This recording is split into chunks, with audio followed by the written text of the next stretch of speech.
Olá, galera!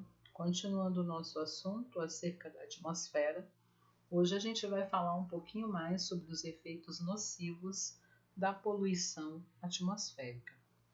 Bom, a poluição atmosférica ela é responsável por inúmeros problemas de ordem ambiental, né? Uma vez que podem ocasionar chuva ácida, destruição da camada de ozônio, intensificar o efeito estufa. E além dos efeitos danosos causados ao meio ambiente, é necessário ressaltar também que os poluentes lançados no ar são nocivos à nossa saúde, não é isso? Compromete não só o nosso bem-estar, como o bem-estar também de todos os seres vivos. Então a gente vai procurar conhecer alguns, não é isso, efeitos, né, nocivos da poluição atmosférica no ambiente, caracterizando nesse vídeo principalmente o aquecimento global, não é isso? Que é provocado aí pela intensificação do efeito estufa e a destruição da camada de ozônio. Vamos lá? Bom, começando pelo efeito estufa e o aquecimento global. É importante ressaltar que o efeito estufa ele é um fenômeno natural e essencial à vida no nosso planeta. Por quê? O que acontece? Nós sabemos que o calor, não é isso, presente aqui no nosso planeta Terra, é proveniente do Sol. Os gases que compõem a atmosfera, principalmente o gás carbônico, claro, vai entrar em cena também outros gases, como o gás metano, mas o mais importante aí com relação ao efeito estufa é o gás carbônico. Esses gases, eles formam uma espécie de camada protetora que impede que parte do calor proveniente do Sol retorne para o espaço. O que acontece? A radiação solar, não é isso? A gente está vendo aqui no primeiro esquema. A radiação solar aquece a Terra, não é isso? É proveniente do Sol, aquece a Terra.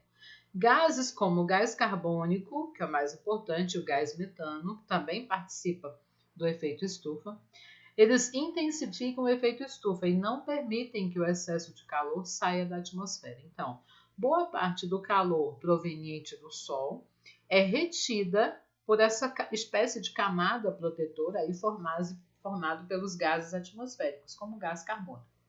Por que a gente diz que o efeito estufa é essencial à vida no planeta? Porque se ele não existisse, todo o calor proveniente do Sol não ficaria retido no nosso planeta.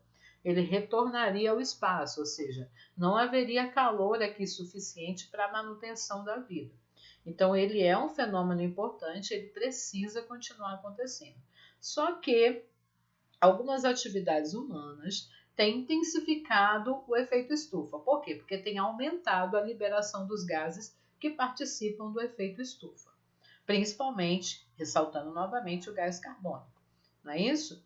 Então, o aumento da emissão de gases do efeito estufa, principalmente o gás carbônico, em decorrência das atividades humanas. O que seriam essas atividades humanas? A queima de combustíveis fósseis, como óleo diesel, a gasolina, o querosene, libera gás carbônico no ambiente. Não é isso? As grandes queimadas e desmatamentos na Amazônia também são responsáveis pelo acúmulo de gás carbônico na atmosfera.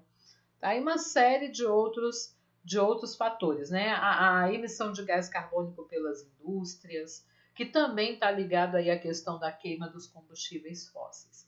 Então, todas essas atividades aumentam, não é isso? Acumula gás carbônico no ambiente, o que intensifica o efeito estufa. E os cientistas já observaram que a intensificação desse efeito estufa tem aí provocado o que nós chamamos de aquecimento global, não é isso? A temperatura média do planeta tem se elevado em virtude aí do aumento do efeito estufa, tá bom? Então, o constante aumento da temperatura média, de acordo com estudos de especialistas, poderia provocar o quê? O derretimento das calotas polares, não é isso? Das geleiras, resultando no aumento dos níveis dos oceanos e alterando o regime das chuvas e todo o clima presente no nosso planeta de um modo bem geral, tá bom?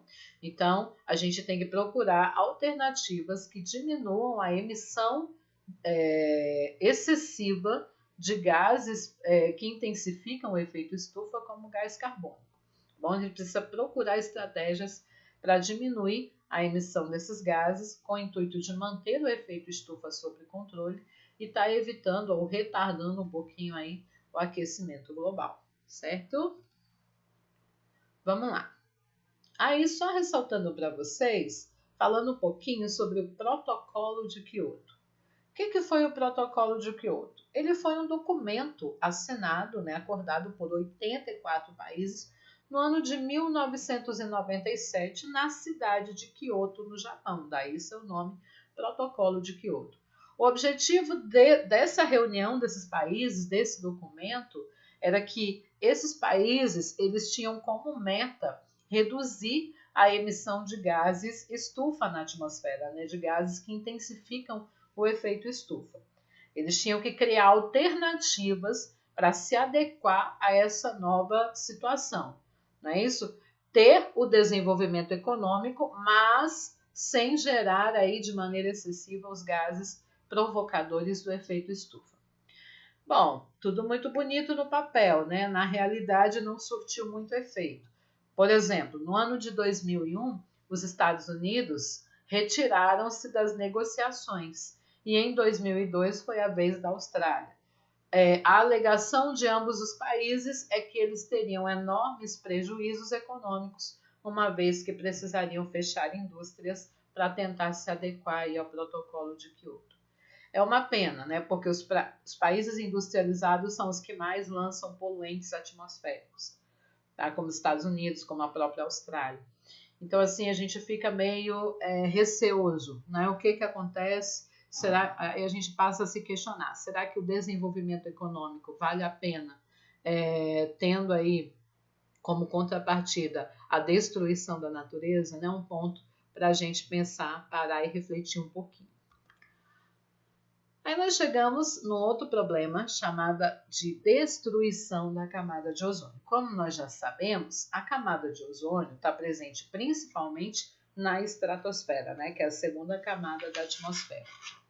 A função dessa camada é atuar também como uma barreira protetora, só que agora uma barreira protetora contra a radiação ultravioleta proveniente do Sol. Essa radiação é extremamente nociva. Se não tivéssemos a camada de ozônio, não é isso? Se não tivéssemos essa camada, o que iria acontecer? Toda a radiação ultravioleta proveniente do Sol iria nos atingir em cheio e aí a vida no nosso planeta, tal qual nós a conhecemos, seria inviável, inclusive a nossa própria vida. Tendo a camada de ozônio, nós ainda sofremos com a radiação ultravioleta que pode, no nosso caso, atingir a nossa pele, induzindo a formação de câncer e outros problemas, tá bom? Mesmo com a camada de ozônio, imagina sem ela. E os cientistas, observaram que essa camada vem sendo continuamente destruída e é provocada principalmente pelo acúmulo de gases chamado de substâncias químicas chamadas pela sigla CFC ou CFCs, que significam clorofluorcarbonos ou clorofluorcarbonetos, não é isso? Até meados da década de 80, o CFC ele era um gás muito usado em aerossóis, como o aerossol presente aí no seu desodorante, não é isso que você usa, tá bom? Em aparelhos de refrigeração, como condicionadores de ar e geladeiras, e muitos tipos de plásticos apresentavam CFC em sua composição, tá? E o acúmulo, o uso desse CFC foi um dos principais responsáveis por destruição aí de parte da camada de ozônio, formando aquilo que os cientistas chamam de buraco na camada de ozônio, que é maior na região próxima aos polos, como a gente observa aí nessas figuras. Nessa figura que está aqui embaixo, eu tenho uma imagem, esse que está em roxo, a destruição da camada de ozônio no ano de 1979, e aqui no ano de 2008, olha só o quanto que intensificou, não é isso? A destruição dessa camada de ozônio aí próximo às regiões polares, tá bom? E nós sabemos que sem a camada de ozônio, toda a radiação ultravioleta proveniente do Sol nos atinge em cheio, causando sérios desequilíbrios ambientais. E aí uma mensagem para a gente, diminuir o uso de CFC, que era usado antigamente, principalmente nos aerossóis, como eu falei. Isso porque ele é um gás refrigerante, ele diminui a temperatura, permitindo a formação dos aerossóis. É essencial para a preservação da camada de ozônio. Atualmente, o CFC ele vem sendo substituído por outros gases menos agressivos, mas os cientistas dizem que o CFC ele tem efeito cumulativo. Infelizmente, o CFC que foi usado em anos anteriores, ele ainda pode estar presente na atmosfera causando danos. Mas uma coisa já nos conforta, né? Ele já não está sendo mais utilizado. Tranquilo? Então, era isso que eu tinha para falar com vocês, né, nessa videoaula, falando sobre 2 grandes problemas ambientais, não é? A intensificação do efeito estufa, que tem sido responsável pelo aquecimento global, e a destruição da camada de ozônio, que faz com que a radiação ultravioleta do Sol nos atinja em cheio, causando graves problemas, né? Graves desequilíbrios. Então é isso. Se acaso gostou do vídeo, dê o seu like, continue participando do nosso canal. Muito obrigada e até a próxima.